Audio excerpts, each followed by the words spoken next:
Le titre du livre, comment est-ce que vous l'avez choisi?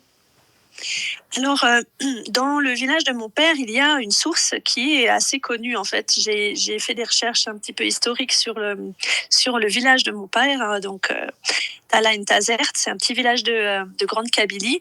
Et il y a effectivement une source qui coule, qui s'appelle la source Hamdoun. Donc, j'ai vraiment pris l'histoire de cette source. Et puis, je me suis dit comment valoriser. J'ai cherché à créer une histoire, en fait, autour de cette source.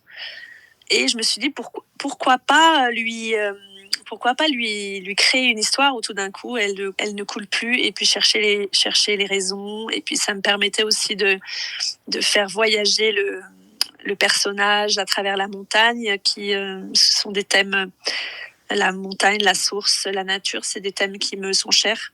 C'est super intéressant. Est-ce que vous avez senti que vous avez voyagé, vous, en même temps d'écrire cette histoire?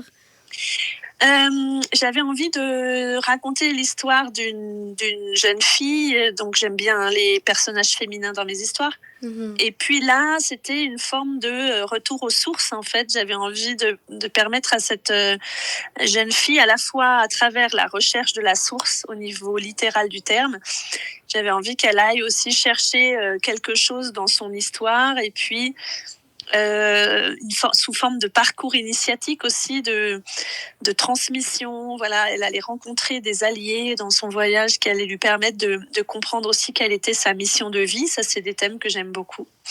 Et puis, le message, c'est confiance en l'avenir, des valeurs pour la jeunesse aussi, de force, de transmission, de communauté, de croire dans les valeurs, en fait, de la culture et du pays.